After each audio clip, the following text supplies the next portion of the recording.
ఈరోజు మనకు ప్రజలకి ఒక కొత్త రకమైన ఇన్నోవేటివ్ జాయింటు ఈ gold coated, real gold coated ఇంప్లాంటు.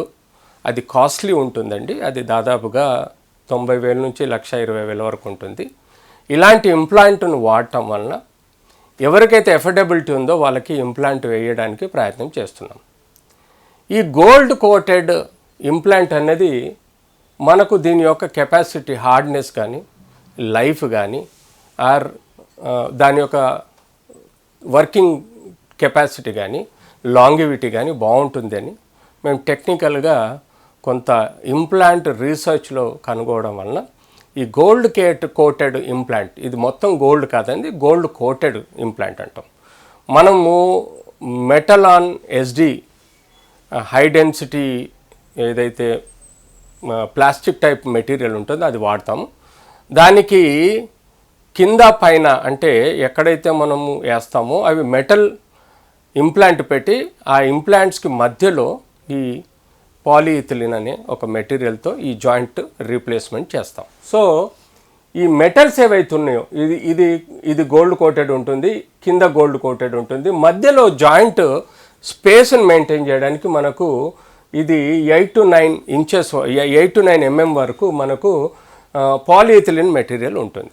So ఈ గోల్డ్ కోటెడ్ ఎందుకు సెలెక్ట్ చేసుకున్నామంటే, ఒకటి లేటెస్ట్ ఇన్నోవేటివ్ టెక్నాలజీ, రెండోది దీని లాంగివిటీ బాగుంటుంది, మూడోది gold is the gold, its capacity, working capacity, or దీనివలన మనకు యూజువల్గా ఫ్రిక్షన్లో ఆర్ వేర్ అండ్ టియర్లో అరిగిపోయే కెపాసిటీ తక్కువ ఉంటుంది. అంతేకాకుండా ప్రాపర్గా మనం సర్జరీ చేస్తే ఇన్ఫెక్షన్ రేట్ తక్కువగా ఉంటుంది, రివిజన్ ఛాన్సెస్ తక్కువగా ఉంటుంది, రికవరీ ఛాన్సెస్ ఎక్కువగా ఉంటుంది. అంతేకాకుండా it appears it's a gold. So ఇలా ఈ గోల్డ్ కోటెడ్ ఇంప్లాంట్ అన్నది ఈ మధ్యకాలంలో ఆప్షన్ ఇవ్వడం జరుగుతుంది. సో ఈ రీప్లేస్మెంట్ సర్జరీ అన్నది ప్రతి 10 సంవత్సరాలకు ఒకసారి, అంటే ఒక డికేడ్కి కొత్త సిస్టమ్స్ ద్వారా సర్జరీ చేయడం జరుగుతుంది. ఒకప్పుడు మనము ఓపెన్ సర్జరీ చేసినప్పుడు దాన్ని మెకానికల్గా మెజర్మెంట్స్ తీసుకొని ప్రాపర్ కట్స్ తీసుకొని ఆ సైజ్ ఇంప్లాంట్స్ కూర్చోబెట్టడం జరిగేది.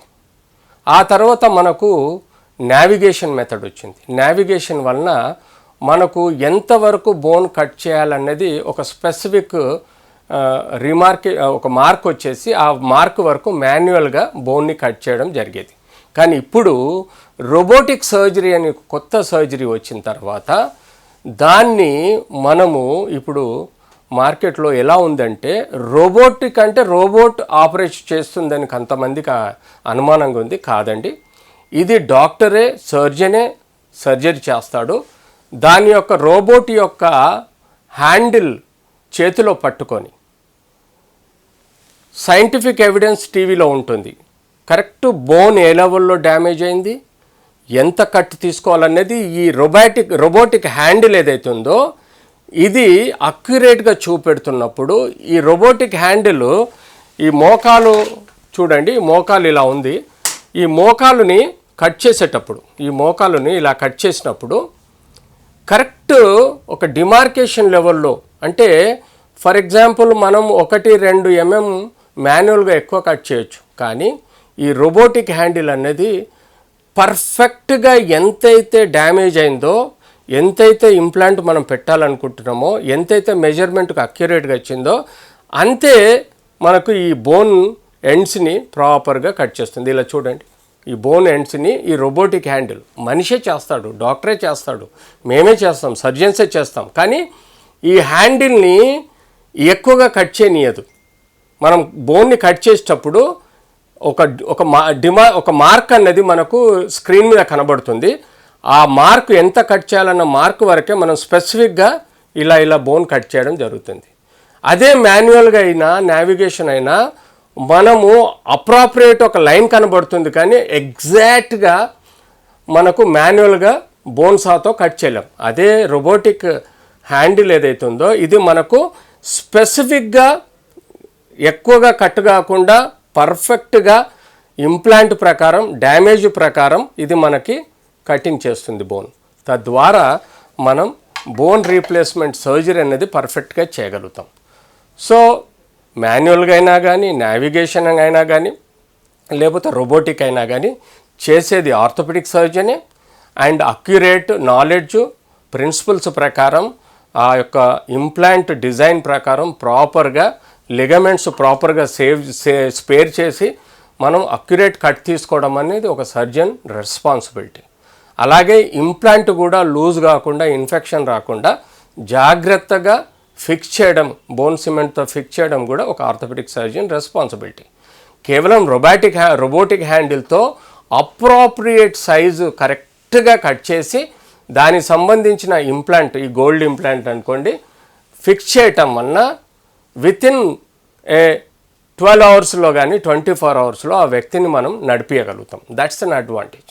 ఇంత మేజర్ సర్జరీలో ఏమాత్రం రెస్ట్ ఇవ్వకుండా మోకాలు మడవడం, లేచి నడవడం అన్న ప్రాక్టీస్ వితిన్ 24 అవర్స్లో జరుగుతుంది. అందుకనే సక్సెస్ రేట్ బాగుంది. సో ఆబ్వియస్గా దయచేసి పిఆర్పి ఇంజెక్షన్లు కానీ, హైలరిన్ ఇంజెక్షన్ కానీ స్టేజ్ 2లో కానీ, స్టేజ్ 3 ఎర్లీలో కానీ తీసుకోండి. అండ్ మభ్యపెట్టే వాళ్ళని మాయమాటలతో నమ్మకండి. ఆపరేషన్ అవసరం లేని దానికి ఇంజెక్షన్లు చేయించుకోకండి. అనవసరంగా ఆ డబ్బు వృధా అవుతుంది. ఎందుకంటే లక్షలు తీసుకుంటున్నారు.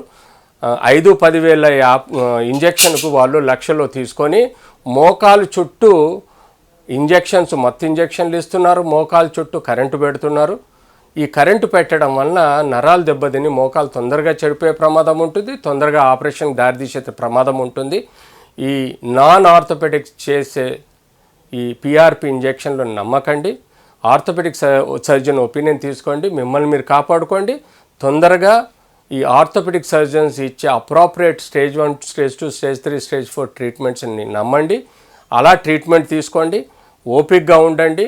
మీ మోకాళ్ళు మీకు జీవితాంతం హెల్ప్ చేస్తాయి.